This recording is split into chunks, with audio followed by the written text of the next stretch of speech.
দাদা বৌদির ভিডিও করার আগেই দেখলাম ওয়াইটির বাজারে প্রচুর ঝড় উঠেছে। তবে আমি ভিডিও করতে একটু টাইম লাগলো, কারণ হচ্ছে বাবান বাবিনকে পড়াচ্ছিলাম, তো সেই ক্ষেত্রে টাইম একটু লাগলো। তার মধ্যেই ঝড় উঠে গেছে, কারণ অপোজিট পার্টি ভিডিও নামিয়েছে। আর এটা নামানো স্বাভাবিক ব্যাপার, কারণ সে যা আশা করে গেছিল সেখানে পুরোপুরি ভাবে জল ঢেলেছে ভিউয়ার্সরা। কারণ হচ্ছে তার সেই লেভেলের ভিউজ হচ্ছে না। তাই যদি একটা কন্ট্রোভার্সিয়াল ভিডিও বানানো যায় তাতে ভিউজও হবে এবং সাথে সাথে প্রমোশন ভিডিও আসবে। তাই তোমরা যেটা দেখেছো পুরোপুরি ভাবে নাটক, বুঝলে? যদি কারো চোখ দিয়ে জল বেরোনোরই হতো তাহলে অনেক আগে বেরোতে পারতো, যখন তাকে পুরোপুরি সোনাগাছি মহিলাদের সাথে তুলনা করা হয়েছিল। এবং তার কমেন্টস বক্সে কি লেভেলের ঝড় উঠেছিল সেটা 1 বছর আগে সবাই জানি। যাই হোক, তার প্রসঙ্গ আমি এইভাবেই জানতে পারলাম, কারণ কন্ট্রোভার্সি ওয়ার্ল্ডে তার ভিডিও এবং তার সম্পর্কে ভিডিও ঘুরে বেড়াচ্ছে, সেহেতু তার এই ভিডিওটা আমার চোখে আসলো। যাই হোক, দাদা বৌদির ভিডিও নিয়ে আমি সত্যি ভিডিও বানাতাম, কিন্তু আজকে আমি সময় পাইনি। তো চলো দাদা বৌদির ভিডিও নিয়ে বলা যাক, এবং তার সাথে সাথে তোমরা এই ভিডিওটারও লিংক পেয়ে যাবে, যেটা আজকে সন্ধ্যাবেলা আমাদের কাছে প্রেজেন্ট করা হলো। জানি না কতদূর গুছিয়ে কথা বলতে পারবো, কারণ হচ্ছে যেহেতু অনেকটাই রাত্রির হয়ে গেল, যদি কিছু পয়েন্ট মিস করে যায় তাহলে অবশ্যই কালকে সকালের ভিডিওতে পেয়ে যাবে। চলো দাদা বৌদির ভিডিও করা যাক। দাদা বৌদির ভিডিওতে আজকে তোমরা দেখেছো অনেক জায়গায় ইকো হয়েছে। মানে ইকো মানে কি, এক কথা 2-3 বার করে মানে এডিট হয়েছে এমন এমন জায়গায় যেখানে ভুং ভাং, মানে কি বলবো, তাদেরকে ছোট করার মতো, মানে যারা গেছে তাদেরকে হেয় করার জন্য এরকম এডিট করা হয়েছে। আর ভিডিওর লাস্টে কিন্তু বৌদির মুখ থেকে ফসকে গেলেও বেরিয়ে গেছে যে বৌদি যারা আসছে তার বোনেরা 5 তারিখে তারা আসলে তার হাতে হাতে কাজ করবে। ঠিক আছে, অ্যাকচুয়ালি তো এটাই স্বাভাবিক। কারোর বাড়িতে যদি কেউ হুট বলতে চলে যায় এবং পারমিশন তাদের থেকে নেওয়ার আগে তারা নিজেরা ডিসিশন নিয়ে নেয় যে আমরা তাদের বাড়ি যাব, এবং যেখান থেকে তারা এখন রওনা দেবে অন্য জায়গায় স্থানান্তরিত হবে, সেখানকার স্মৃতি ধরে রাখার জন্য তারা শর্ট ভিডিও করছিল এবং তারা নিজেদের মতো সময় কাটানোর চেষ্টা করছে। তাছাড়া যে সমস্ত ভিডিওগুলো পেন্ডিং আছে সেগুলো কমপ্লিট করবে বলে তারা ব্যস্ত। সেই মুহূর্তে এরকম একটা হুট বলতি একটা মানুষ, 2-3 জন মানুষ, হুট বলতি এরকম 3 জন মানুষ চলে যাওয়াটা তারা পছন্দ করেনি। সেটা তো বৌদির আজকের ভিডিওর লাস্ট পর্যায়ে অবশ্যই বোঝা গেছে। আর তাছাড়া বৌদি নিজের শরীর খারাপ, সেই মুহূর্তেও তাকে ওই আটা মেখে রুটি করতে হয়েছে, কারণ অতিথিকে সেবা করতে হবে। সেই অতিথির মধ্যে যিনি মহিলা, তিনি হচ্ছেন বসে এডিট করছে বা নিজেদের কাজে ব্যস্ত। বৌদিকে কোনো রকম ভাবে হেল্প করেনি। তো যথারীতি বৌদির রাগ হওয়াটাই স্বাভাবিক। শরীর খারাপের মধ্যে যদি এখন রান্না করে দিতে হয়, আর দাদা মাশরুম খাবে বলে নিয়ে আসলো, অথচ দাদাই ভাগে পেল না, কারণ দাদার তখন খাওয়া হয়ে গেছে। কারণ ইনি রান্না করবেন, তারপরে তো যে নিজের বাড়িতেই রান্না করতে গেলে শুই উঠি বসি এরকম করে। সে আজকে ভীষণ বড় ক্লারিফিকেশন দিয়েছে, সে নাকি রান্না করে 4-5 রকমের শাশুড়ির বাড়িতে। শোনো, কুটে ধুয়ে যদি সামনে কেউ দেয় তাহলে ফোড়ন দিয়ে খুন্তিটা নাড়াতে, নুন হলুদ আর মিষ্টি দিয়ে নামাতে এমন কিছু কষ্ট হয় না। 5 পদ কেন, 15 পদ রান্না করবো ওরকম তুড়ি মেরে। ঠিক আছে, কিন্তু কুটে বেটে ধুয়ে যদি রান্না করতে হয় তাহলেই বোঝা যাবে যে হ্যাঁ রান্না করেছি। ঠিক আছে, যাই হোক, তার ভিডিওর এইটুকু ক্লারিফিকেশন দিলাম। আমি দাদা বৌদির ভিডিওর সম্পর্কে বলছি। তো দাদা বৌদির ভিডিওর কমেন্টস বক্সে প্রচুর কমেন্ট এসেছে যে অরিজিনাল গায়ের রং দেখতে পেয়েছি। কেউ কেউ কাজের মাসি, কাজের ঝি এরকমও বলেছে। ঠিক আছে, তো তার অরিজিনাল গায়ের রং সেটা। যে কালো মানুষ সে যদি নিজেকে কালো বলেই দেখায় তাহলে কিন্তু এমন কিছু সমস্যার কিছু নেই, তাই না? যে কালো সে কালো, যে ফর্সা সে ফর্সা। আইফোনে অরিজিনাল গায়ের রংটা ফুটে ওঠে। ঠিক আছে, সেক্ষেত্রে তার অরিজিনাল গায়ের রং ফুটে উঠেছে। আর সে কখনোই আইফোনে কিনতে চায় না ঠিক এই কারণে, যাতে অরিজিনাল গায়ের রং তার বোঝা যায়। আর সে আইফোনের সামনে আসতেও চায় না, কিন্তু কি করবে, দাদা বৌদির বাড়িতে গেছে, তারা তো ক্যামেরা করছে, তাকে আসতেই হচ্ছে। আর সবাই তার অরিজিনাল গায়ের রং বুঝে গেছে, আর কমেন্টসের পর কমেন্টস দাদা বৌদির ভিডিওতে দিয়েছে। তো সেক্ষেত্রে সেই দিকেও একটা পেস্টিজ যে গায়ের রং জেনে ফেললো। আরে গায়ের রং কালো হলে আমি কালোভাবেই প্রেজেন্ট হবো, ভিউয়ার্সরা আমাকে তাই দেখবে, তাই না? আমি ফর্সা হলে আমি ফর্সাভাবেই, এত ফিল্টার দেওয়ার কি আছে? তো সেক্ষেত্রে সেটা একটা পেস্টিস, তার উপরে কথা হচ্ছে যে ভিউজ হচ্ছে না।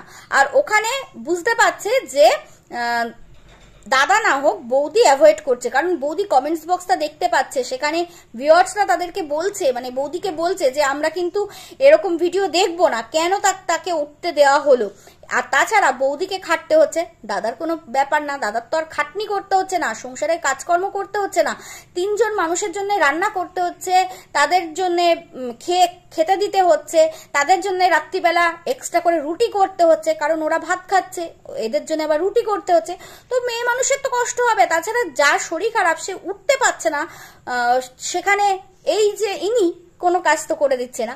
আর উনি বলেই দিল, বৌদি বলেই দিল ভিডিওর লাস্টে যে আপনারা আমার পাশে থাকবেন, আমাদের ভিডিও দেখবেন, আর 5 তারিখে আমার বোনরা আসছে, তখন আমার একটু ভালো মানে স্বস্তি হবে, কারণ হচ্ছে তখন বোন হাতে হাতে কাজ করবে। সেই ক্ষেত্রে বোঝাই যাচ্ছে যে ইনি কাজ করছেন না, তার জন্যে বৌদির মনে অবশ্যই দুঃখ হবেই। তো আর ওই যে ভিডিওটা নামালেন এই যে ইনি, তার কারণ হচ্ছে ভিউজ হচ্ছে না, ঠিক আছে? যে লেভেলের ভিউজ প্রয়োজন ছিল সেটা লাখে যাচ্ছে না, তো দেখতে পাচ্ছ লাখে যাচ্ছে না, মানে বড় ভিডিওতে। এবার এই যে খরচ খরচা করে গেছে, প্রমোশন ভিডিও যদি না পায় তাহলে তো খরচের দাম উঠবে না, তাই একটা কন্ট্রোভার্সি ভিডিও ছেড়ে দিল। কারণ এনার লজ্জা শরম বলে তো কিছু নেই, ভিউয়ার্সরা যতই বলুক কিছু আসে যায় না, কিছু না। তো সেক্ষেত্রে দাদা বৌদি অবশ্যই একটু মনক্ষুণ্ণ হয়েছে, বিশেষ করে বৌদি, কারণ ছেলের পড়াশুনো। আর দেখো, এর ছেলে পড়াশোনায় ভালো, বাবা WBCS অফিসার, ছেলেকে অবশ্যই সেরকম কিছু একটা তৈরি করবে। আমি আজকে সন্ধ্যা থেকে ভিডিও বানাতে পারলাম না, কারণ বাবানের সামনে ট্যালেন্ট পরীক্ষা, তো সেই ক্ষেত্রে আমাকে আর বরমশাই দুজনকেই থাকতে হয়েছে পড়াশোনার ক্ষেত্রে।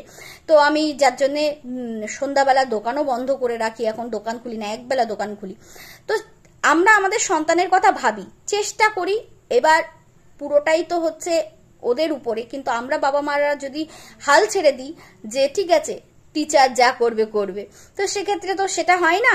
আর এই ক্লাস 7-এ পড়ে, সপ্তাহে একটা পরীক্ষা হলেও সারা বছর ধরে আমরা বাবা মারা পড়াশুনো করাই, তাই না? সেক্ষেত্রে হচ্ছে সপ্তাহে একটা পরীক্ষা হোক আর যাই হোক, কিন্তু পরীক্ষা বস, তাই না? বাচ্চাকে দেখলাম যে ওই শরীর খারাপের মধ্যেও বৌদি পড়াচ্ছে, তাই না? তো এবার বলি যে হচ্ছে বৌরানির বাড়িও গেছিল, তখনও কিন্তু বৌরানির নানান রকম কমেন্টস পেয়েছিল, বৌরানির ভিডিও তার ভিউয়ার্সরা দেখবে না বলে দিয়েছিল। তো সেক্ষেত্রে তখন কিন্তু আমরা কোনো রকম ভাবে লাইভ দেখিনি, তার কারণ হচ্ছে সেখানে মোটামুটি একটা অ্যাভারেজ ভিউ হচ্ছিল, আর অতটাও যাতায়াতের খরচা হয়নি। আর এখানে যাতায়াতের খরচা প্রচুর হয়েছে, আর যদি ভিউজ না হয় তাহলে তো খুব মুশকিল। আর তাছাড়া কিছু একটা তো ইঙ্গিত পেয়েছে এদের তরফ থেকে যে অবশ্যই এটা যে কোনো পড়াশোনা যুগ মানে শিক্ষিত ফ্যামিলি এটাই করবে, যে বাচ্চার পরীক্ষা তোমরা এখন এসেছো কিসের জন্য, তাই না?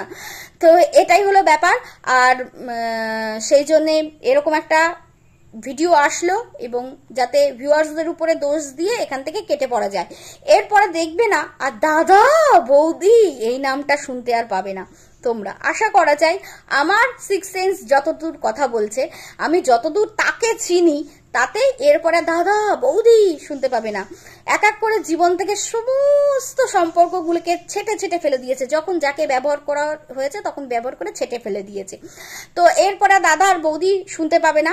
আর হ্যাঁ, সে বড় জোর করে বলছিল না যে দাদা বৌদি আসলে গিয়েছিল তো ফুলের পাপড়িদের সাথে, কি করে খাইয়েছিল কি? আমার তো মনে হয় না, বোধহয় এগরোল, বোধহয় সেদিনকে ওদের ওই যে নিজের জীবনী নিয়ে ভিডিওটা বেরিয়েছিল, সেদিনকে দাদা বৌদি ফুলের পাপড়ির সাথে ওদের বাড়িতে গেছিল, বোধহয় কিনেই খাইয়েছিল এগরোল, বোধহয়, জানি না, আমার এই মুহূর্তে মনে পড়ছে না, তবে নিজে রান্না করেনি, বোধহয় কিনে খাইয়েছিল, যাই হোক এই মুহূর্তে মনে পড়ছে না। তবে ম্যাক্সিমাম সময়ে ভিউয়ার্সরা যখন কথা বলে তখন সেটা জেনে বুঝেই কথা বলে, কতটা সে রান্না করে খাওয়ায় সেটা কিন্তু আমরা সকলেই জানি। ইতালির একটা দিদি এসেছিল, সেই সময় গ্যাস পুড়িয়ে গেছে বলে নাটক শুরু করে দিয়েছিল যাতে বাইরে করতে হয়। আর কতদূর সে রান্না করে খাওয়ায় সেটা ভিউয়ার্সরা জানে। তাছাড়া আমি একটা কথা বলবো, অবশ্যই কারোর বাড়িতে ওইভাবে যাওয়া উচিত না, তাদের পারমিশন নেওয়া উচিত। তারা চলে যাবে বলে দার্জিলিং কি, তাহলে তো আমরা আর যেতেই পারবো না। দাদা বৌদি নেই বলে, আমাদের তো দাদা বৌদি ছাড়া দার্জিলিং মানায় না। দাদা বৌদি নেই বলে আমরা তো আর দার্জিলিংয়েই যেতে পারবো না, তাই না? কেউ কি দার্জিলিংয়ে যাবে না? কেউ কি দাদা বৌদি নেই বলে দার্জিলিংয়ে আর ঘুরতে যাবে না? আশ্চর্য। যাই হোক, যেটা হচ্ছে ভালোই হচ্ছে, কারণ কোনো ভদ্র শিক্ষিত মার্জিত ফ্যামিলি এদেরকে মেনে নেবে না, একদম গ্যারেন্টি। এই যে নোংরা ফ্যামিলি, সেটা কোনো ভদ্র ফ্যামিলি শিক্ষিত ফ্যামিলি মেনে নেবে না। আর বৌদির রাগের একটাই কারণ হতে পারে, সেটার কারণ হচ্ছে আমরা দেখো ক্যামেরাতে যেটুকু বুঝতে পাচ্ছি, আমরা যারা মহিলা তারা সারাদিন খাটনি করে যখন একটু রেস্টের টাইম হয়, তখন যদি আবার কারোর জন্য এক্সট্রা করে খাবার তৈরি করতে হয়, তাও আবার শরীর খারাপের মধ্যে, তো তখন তো অবশ্যই রাগ হবে, তাই না? এটাই স্বাভাবিক। মুখে কিছু বলুক আর নাই বলুক, রাগ তো হবে। সে কোনো রকমে রান্না করতে পারছে না, এতটাই তার কষ্ট হচ্ছে। এবার বাড়িতে যদি কোনো অতিথি না থাকে, তাহলে নিজেদের মতো সেদ্ধ ভাত বসিয়ে দিল, বরকে বললো নামিয়ে দাও, ওটাই খেয়ে নাও। কিন্তু অতিথিকে তো দেওয়া যাবে না ওটা। আর তার উপরে এমন অতিথি যে বাথরুমের পায়খানার প্যানের থেকে শুরু করে ওই ঘরের কোনায় কোনায় সে ক্যামেরা করতে ব্যস্ত, তো তাকে তো আর উল্টো পাল্টা কিছু দেওয়া যাবে না, তাই না? সেদ্ধ ভাত দেওয়া যাবে? তাহলে তো ওটাই তো ভিউয়ার্সরা তখন উপরন্তু বকবে। যাই হোক, আমি যদি কোনো পয়েন্ট মিস করে যাই তাহলে আমি আগামীকাল ভিডিওতে বলবো। আজ এখন অনেকটাই রাত্রি হয়ে গেছে, আমি এটা আর্জেন্ট ভিডিও ছেড়ে দেব। তো যাই হোক, আর কান্নাটা কতদূর রিয়েল কতদূর ফেক সেটা তো আমরা সকলেই জানি। যাই হোক, এখন ওই বাড়ির থেকে বেরোতে হবে, আর তার জন্যে ভিউয়ার্সদের উপরে কথা শুনিয়ে একটা কন্ট্রোভার্সিয়াল ভিডিও করে যাতে প্রমোশন ভিডিওটা হয় তার ব্যবস্থা করা। ঠিক আছে, চলো এখন ভিডিওটা এখানেই শেষ করছি। দেখা হচ্ছে আগামীকাল সকালে। যদি কোনো পয়েন্টস ভুলে যাই তোমরা অবশ্যই কমেন্টসে জানিও। টাটা।